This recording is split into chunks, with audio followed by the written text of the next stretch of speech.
Alright, that is HELLBEAST from Audio Assault. So in this video, we're going to go over HELLBEAST here and go over all of the options, all of the functions, so you know exactly what it does and what it's capable of. So let's start out here. At the top, we have a gate. And for those who don't know what a gate is, it's included right here on the amp. And what a gate is going to do, as you can hear right now, if I turn this gate down, you can hear that amp noise. So I can turn the gate up and cut that noise out. Same thing for in between parts of your guitar where maybe you're palm muting or something. You can use that gate to clamp down on any noise in between areas like that. So it cuts out there instead of where you hear all of that noise and coming off of that pickup whenever you're doing your palm mutes. So there's your gate. Then you have an input section right here. So if you need to drive this a little bit harder, you can use your in right here. Generally, it's going to be, right around 0. And I can double click to put that into the middle. Then we have an out. That's obviously your overall, out volume there. All right, double click, put that in the middle and pull it down just a little bit there. And then we have a stomp right here. So a green screamer, turn that on or off.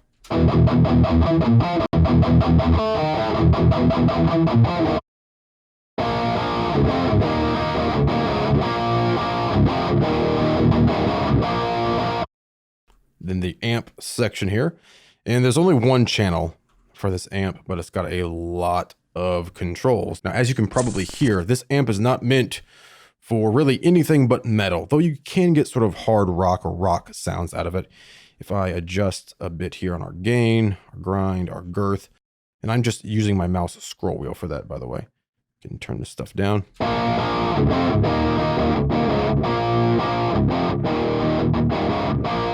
So kind of a rock sound there. So down here across the bottom, of course, you can bypass.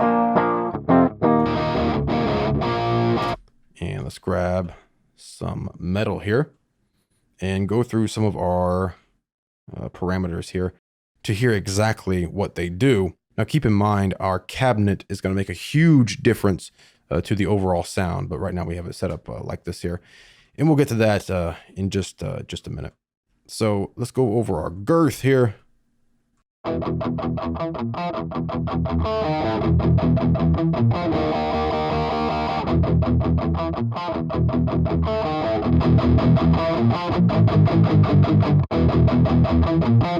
Then we have grind. Pull this down.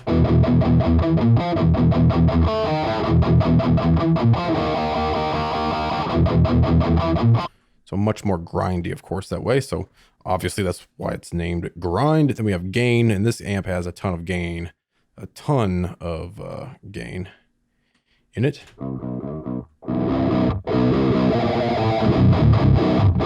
So obviously way too much there.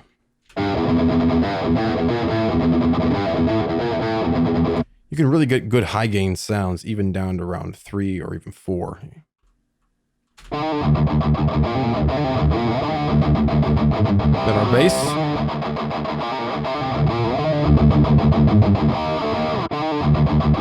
Our mids.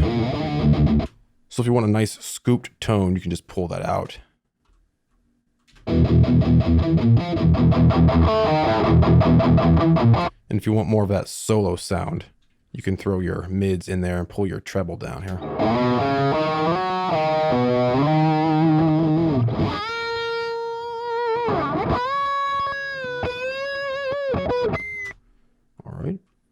this down a bit and then go for our treble here.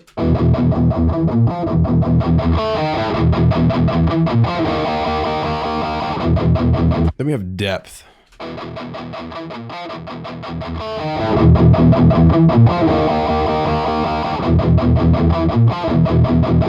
So our girth is kind of low end, our grind is kind of top end, and then the depth is just sort of how deep that sound is. I mean, pull it down, it's a little more shallow. And of course, presence.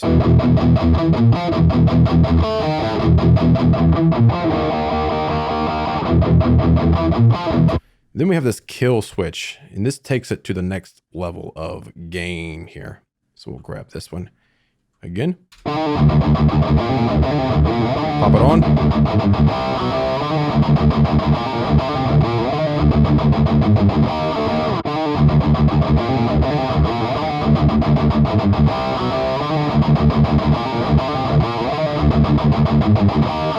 All right, so that is our front panel here. Now we also have presets up here that you can, of course, choose or save your own, or click the folder icon there and you can see where those are stored. Again, up here, if you want to save a preset, just click in here, give it a name, my preset, bada bing, and of course, just save that. Okay. And then you'll have it in here to recall whenever you need it. Okay. So now let's move on to the effects section. We're going to skip over the cab because I want to spend a little more time on that. So over here on effects, now right now, I better go ahead and turn on stereo maker here. So this makes a little bit more sense instead of being on a mono track. So let me grab our sort of solo sound here.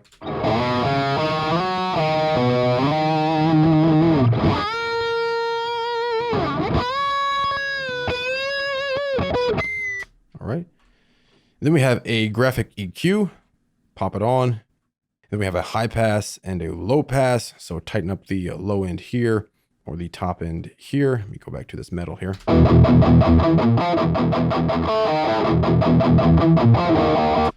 So if it's too boomy, you can cut that out here. Too much fizz on top or too bright, filter that out right here. Then of course your graphic EQ. I'm assuming everybody knows how to use an EQ.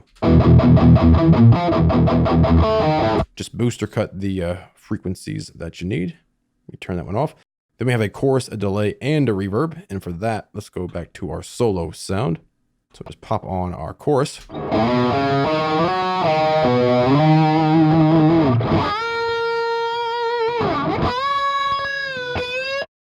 Change our depth, our width, and our speed of that chorus.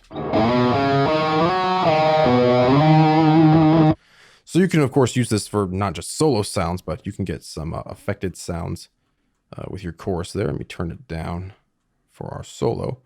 Widen it up. That's probably good there. We turn it off for now.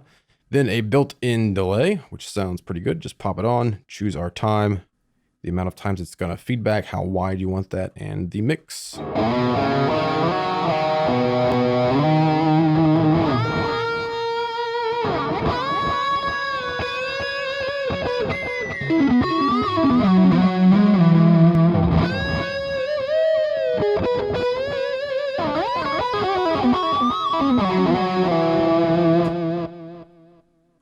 Awesome.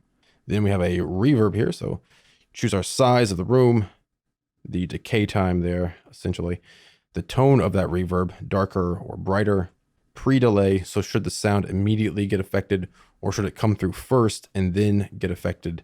So if you want the sound to be sort of dry at first, bring this up and then it will get affected by that reverb. Then of course the overall mix, you don't want this too high, or it's going to sound horrible. All right, turn that down. A little bit of a pre-delay on this. Tone kind of dark, not a very long decay, and kind of small in size. And maybe put our chorus on too.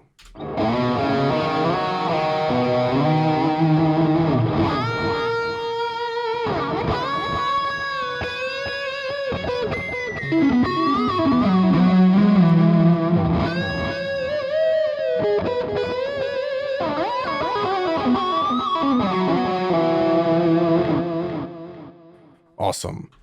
So I'm going to leave Stereo Maker on for the rest of the video. All this does is make it so we have some stereo separation because of the way Pro Tools works. You know, if it's a mono track, it's going right down the middle. And I want a little bit of separation so we can hear some different things here in the cab section, okay?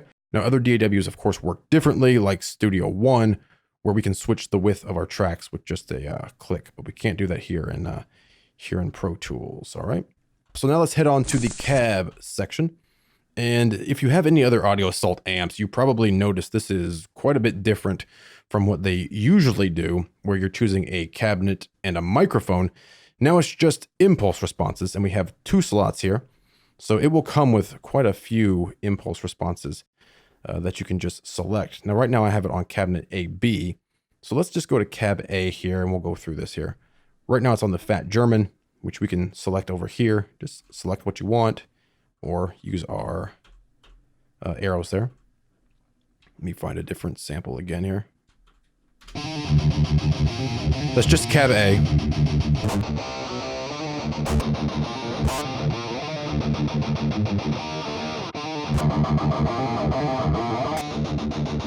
So go through all of those. And there's a pan, a volume, and impact. And impact is going to give it a bit more of that airy sound. Okay? A bit more realism. Let me choose this one here.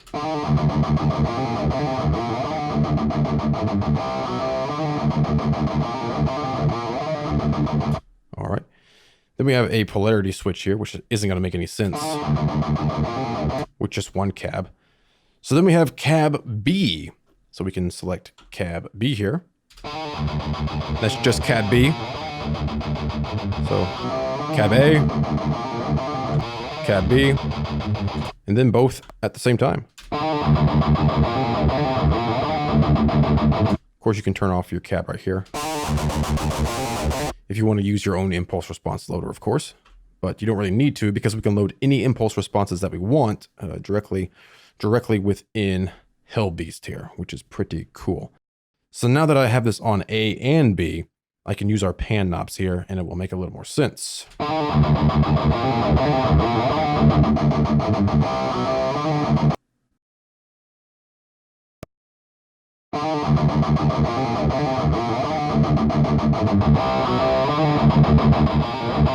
Double click to put that back to the middle. So you can add some separation, make it sound like you have one cab on one side, one cab on the other side. Of course, you're going to need basically a stereo track for that, which is why we have Stereo Maker on there. And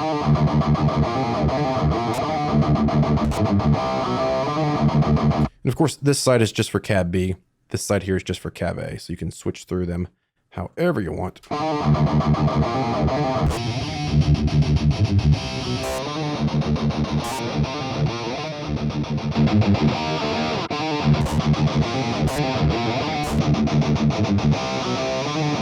All right, but of course we can use our own impulse responses in here as well. So let's do that. Now we could navigate to a directory up here, double click that and double click and go to a different directory. But what we're going to do is just use this folder icon up here for A and for B. So I'll click that and then I'll navigate to where I have my impulse responses and then just choose whatever I want. So maybe I want an Engel cabinet for this with, we'll say an SM57 and choose the distance here. Select about an inch away, boom.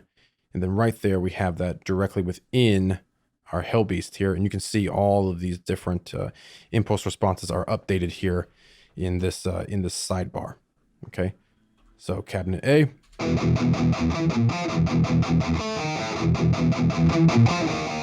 Use our volume and our impact on that. It's a pretty good impulse response. We can do the same thing for B as well. Just navigate to wherever you have your impulse responses. And maybe we'll grab some of the 5150 Sheffields here. And we'll go with a U87. And we'll just find something that we want, maybe 3 inches away. And then our sidebar for B is updated as well. Go to B. Then go to both.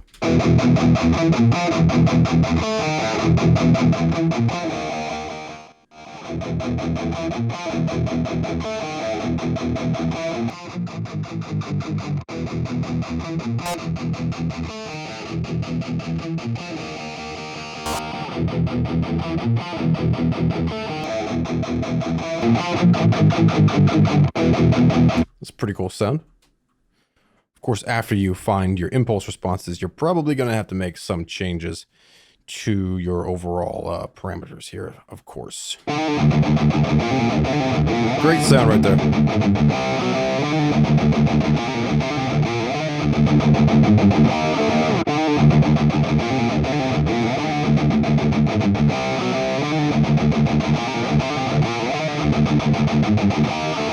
Awesome.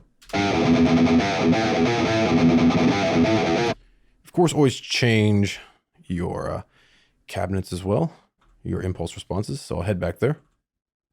And this time, let's choose, what do you say, a Mark IIc, or maybe a crank, something from crank here. I'll just grab something here. Hear how that sounds? Oh yeah, great.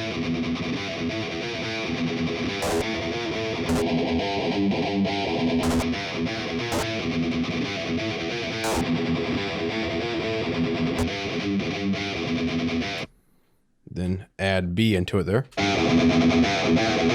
Don't like it, no problem. Head back in here. And maybe something from Bogner, or maybe something from Mesa. So let's grab our rectifier cabs here. And we'll go with a standard SM57, I think. Just grab one. And our sidebar will be updated. Just hear B. That's good. Put them together.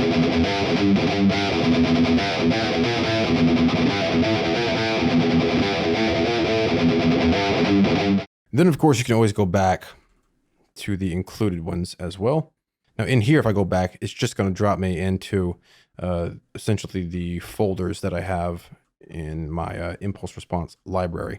So I could choose things that way as well if you wanted to. So here is, let me go back again. So if I wanted to change this back to my angles, I could do that right within here, instead of going, this direction right here. All right.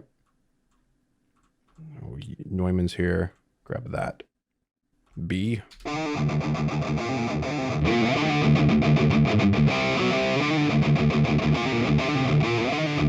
All right. Same thing over here. So this makes it much quicker to go through all of your impulse responses.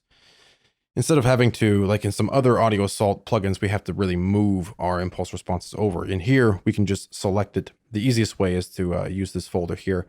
And then you could navigate this way here, over in your different sidebars, if you want to. And of course, you can always go back to, let me go to C, and it's going to be users, and it's going to be public, and it's going to be public documents, Audio Assault, and then HELLBEAST. And there's our impulse responses in here. And that will put us back to the default slot there. So there's a few ways you can get around in here. All right, grab this one. And now we'll check out our phase switch there, since we have two cabs playing. If you have one that's a bit out of phase, you can flip that with these switches here. But you really need to have two playing to actually hear this.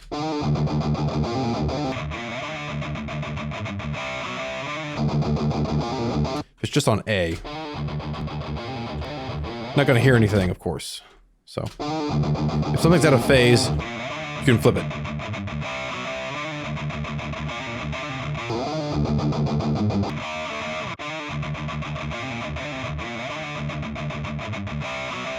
So that is HELLBEAST from Audio Assault. You can always head over to audioassault.com and pick it up if you want. Read more about it in here as well. Of course, this link will be in the description below as well. But this is HELLBEAST from Audio Assault.